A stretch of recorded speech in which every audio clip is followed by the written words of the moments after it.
비가 오지 않는 여름밤이었습니다. 달도 없고 바람도 없는 숨이 막히도록 고요한 밤이었습니다. 이장목은 마루에 앉아 모깃불을 피우고 있었습니다. 73의 몸은 더위에 약했고 여름밤마다 늦게까지 마루에 앉아 있는 것이 오랜 버릇이었습니다. 그때 대문 밖에서 소리가 들렸습니다. 두드리는 것도 아니었고 부르는 것도 아니었습니다. 무언가 쓰러지는 소리였습니다. 장목이 문을 열었을 때 상궁 복색의 여인이 아이를 품에 안은 채 쓰러져 있었습니다. 여인의 입에서 피가 흘렀습니다. 아이는 눈을 뜨고 있었습니다. 울지 않았습니다. 소리도 내지 않았습니다. 다만 장목을 바라보았습니다. 그 눈빛이 무엇이었는지 장목은 나중에도 설명하지 못했습니다. 무서운 것도 아니고 슬픈 것도 아니고 그냥 살아있는 눈빛이었다고만 했습니다. 그날 밤 장목은 두 가지를 결정했습니다. 아이를 드리는 것이 하나였고 아이를 숨기지 않는 것이 또 하나였습니다. 숨기지 않았다고 했습니다.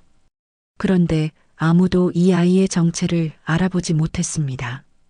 대체 장목은 무엇을 한 것일까요? 이야기를 들으시기 전에 구독과 좋아요 한번 부탁드립니다. 오늘 밤 천천히 따라오셔도 됩니다. 이장목이라는 사람을 먼저 알아야 이 이야기가 이해됩니다. 장목은 이 마을에서 40년을 산 사람이었습니다. 젊어서는 고을 관아에서 향리로 일했습니다. 문서를 베끼고 세금 대장을 정리하고 공문서를 작성하는 일이었습니다. 화려한 자리가 아니었습니다. 그러나 장목은 그 자리에서 한 가지를 배웠습니다. 사람은 문서를 믿는다는 것이었습니다. 눈으로 보는 것보다 종이에 적힌 것을 더 믿는 사람들을 30년간 보아온 것이었습니다. 그리고 또 한 가지. 사람은 자기가 이미 내린 판단을 좀처럼 뒤집지 않는다는 것이었습니다. 장목이 관아를 나온 것은 예순이 되던 해였습니다. 반정이 있었던 해였으니까요. 새 세력이 고을까지 내려와 관아 문서를 불태우고 이전 관리들을 내쫓았습니다. 장목은 관아를 나오던 날 마지막으로 문서 상자 하나를 품에 안았습니다. 그 안에는 이 마을 주민들의 호적 원본이 들어 있었습니다. 누군가 살아남으려면 이름이 있어야 하고 이름이 있으려면 기록이 있어야 했습니다. 장목은 그 상자를 아직도 마루 밑에 두고 있었습니다. 잠깐 멈춰보면요. 그날 밤 장목이 들인 아이에게는 이름이 없었습니다. 쓰러진 상궁 여인은 숨이 끊어지기 전에 단 한마디만 했습니다. 저 아이십니다. 장목은 그 말의 뜻을 알아들었습니다. 아이의 옷을 확인했습니다. 안감에 금실로 놓은 봉황 문양이 있었습니다. 장목은 그것을 가위로 뜯어 아궁이에 넣었습니다. 그리고 아이를 방으로 들였습니다. 아이는 울지 않았습니다. 장목이 물을 끓여 따뜻하게 해주는 동안에도 아무 말이 없었습니다. 장목이 물었습니다. 이름이 무엇이냐? 아이가 고개를 가로저었습니다. 모른다는 것인지 말하지 않겠다는 것인지 알 수 없었습니다. 장목이 잠시 생각하다가 말했습니다. 그러면 오늘부터 이름을 새로 받아라. 아이가 눈을 들었습니다. 장목이 말했습니다. 소이다. 이 마을 소이. 아이의 입술이 잠깐 움직였습니다. 그러나 소리가 나오지 않았습니다. 여기서 분위기가 바뀝니다. 다음 날 아침 장목이 아이 앞에 앉아서 말했습니다. 소희야, 앞으로 내가 해야 할 일이 하나 있다. 아이가 눈으로 물었습니다. 장목이 말했습니다. 말을 하지 마라. 단 한마디도. 아이의 눈이 흔들렸습니다. 장목이 아이의 눈을 바라보며 설명했습니다. 내 말투는 여기 사람들과 다르다. 한마디만 해도 눈치챈다. 그러나 말을 하지 않으면 아무것도 알 수 없다. 아이가 천천히 고개를 끄덕였습니다. 그날부터 소희는 말을 하지 않았습니다. 완전히. 여러분이라면 그 상황에서 어떤 선택을 하셨을까요? 말 한마디가 목숨을 가르던 시절이었습니다. 장목은 그것을 알고 있었습니다. 장목은 이튿날 마을 사람들에게 말했습니다. 한양에 사는 딸이 아이를 낳다 죽었다. 손녀를 데려왔는데 충격으로 말을 잃었다. 마을 사람들은 고개를 끄덕였습니다. 불쌍하다고 했습니다. 아무도 의심하지 않았습니다. 그런데 여기서 중요한 건 이야기가 얼마나 그럴듯하냐가 아니었습니다. 아이의 몸이 이야기를 뒷받침해야 했습니다. 장목은 그날 밤 소희를 부엌으로 불렀습니다. 뜨거운 물그릇을 아이 앞에 내밀었습니다. 이 안에 손을 담가라. 소희가 물러섰습니다. 장목이 목소리를 낮추며 말했습니다. 차갑지 않다. 따뜻한 물이다. 그런데 손이 불어야 한다. 소희가 장목을 바라보았습니다. 장목이 설명했습니다. 내 손은 너무 곱다. 군졸들이 보면 안다. 며칠간 무리를 하면 손이 달라진다. 소희가 잠시 망설이다가 손을 담갔습니다. 장목은 그 다음 날부터 소희에게 매일 콩 삶는 일과 빨래를 시켰습니다. 기록은 사람의 말이 아니라 사람의 몸이 먼저 해준다는 것을 장목은 알고 있었습니다. 여기까지는 한 줄로 읽었습니다. 장목은 소희를 숨기지 않고 소희를 마을 아이로 만들고 있었던 것입니다. 반정군이 마을에 들어온 것은 그로부터 닷새였습니다. 선두에 선 사내는 성민식이었습니다. 35 안팎의 나이에 눈이 날카로운 사람이었습니다. 성민식은 마을 이장을 불러 세우고 물었습니다. 이 마을의 외지에서 온 사람이 있소? 이장이 허리를 굽히며 답했습니다. 노인네 장목이 한양서 손녀를 데려오긴 했는데 벙어리라 하더이다. 성민식이 말했습니다. 보겠소. 장목의 집에 들어왔을 때 장목은 마당에서 콩을 고르고 있었고 소희는 마루 끝에 앉아 마당을 바라보고 있었습니다. 성민식이 소희 앞에 쪼그려 앉았습니다. 이름이 뭐냐? 소희는 대답하지 않았습니다. 성민식이 손가락을 하나 내밀었습니다. 이게 몇이냐? 소희는 그것도 대답하지 않았습니다. 성민식이 일어서며 장목에게 물었습니다. 정말 말을 못하는 것이오? 장목이 콩을 고르는 손을 멈추지 않으며 답했습니다. 충격을 받으면 그렇게 되는 수가 있습니다. 어미를 잃었으니까요. 성민식이 장목을 내려다보다가 한 가지를 더했습니다. 아이의 손을 잡은 것이었습니다. 장목의 가슴이 철렁했습니다. 궁에서 자란 아이의 손은 마을 아이와 달랐습니다. 작업을 하지 않은 하얀 손, 굳은 살 하나 없는 손. 그것을 성민식이 보면 모든 것이 끝이었습니다. 그런데요. 성민식이 소희의 손바닥을 들여다보았습니다. 거기에는 작은 상처 자국들이 있었습니다. 손바닥은 붉게 거칠어져 있었습니다. 며칠간 콩을 삶고 빨래를 해온 손이었습니다. 성민식이 손을 놓으며 장목에게 말했습니다. 손을 왜 이리 만들었소? 장목이 담담하게 답했습니다. 아이가 멍하니 있으면 뭐라도 시켜야지요. 콩 삶는 일을 시켰습니다. 성민식이 장목을 바라보다가 돌아섰습니다. 확인한 곳은 다시 보지 않는 사람이었습니다. 장목의 첫 번째 수가 통했습니다. 그런데 두 번째 위기는 생각지 못한 곳에서 왔습니다. 소희가 마당 흙에 글씨를 쓰고 있는 것을 마을 아이가 본 것이었습니다. 붓도 아니고 손가락으로 쓴 것이었지만 그 글씨는 마을 아이가 쓸 수 있는 글씨가 아니었습니다. 또렷하고 반듯한 궁중에서 배운 글씨였습니다. 마을 아이가 달려와 소리쳤습니다. 야, 벙어리 소희 글씨 쓴다. 아이 셋이 몰려들었습니다. 이것이 성민식의 귀에 들어가면 끝이었습니다. 이때부터 계산이 달라집니다. 장목이 마당으로 나오며 아이들을 보았습니다. 그리고 말했습니다. 그래, 할아버지가 가르쳤지. 아이들이 눈을 동그랗게 뜨며 말했습니다.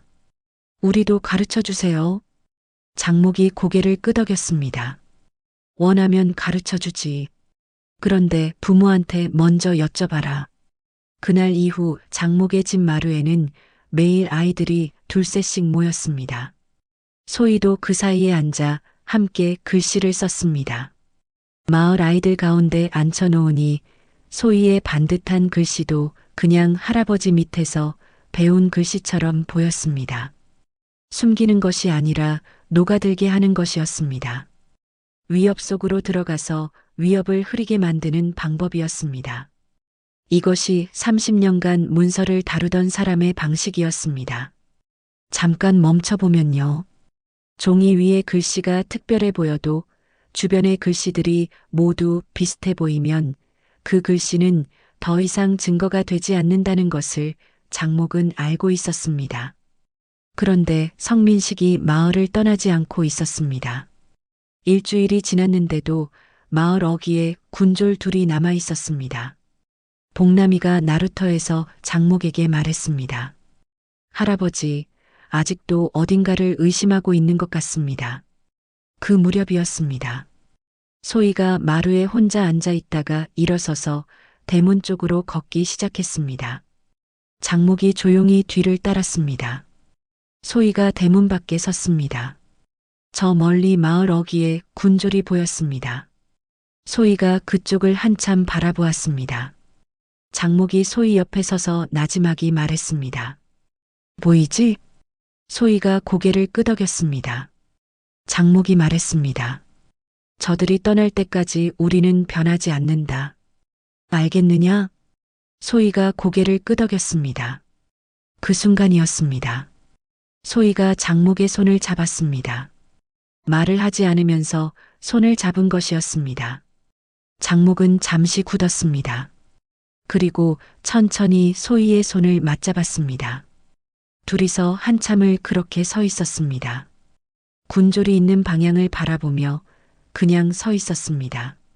마을 사람들 눈에는 할아버지와 손녀가 저녁 바람을 쐬는 모습이었습니다. 기록에 남기기엔 너무 작은 장면이었습니다.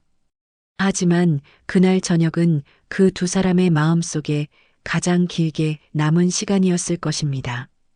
성민식이 마을을 떠난 것은 그로부터 사흘 뒤였습니다.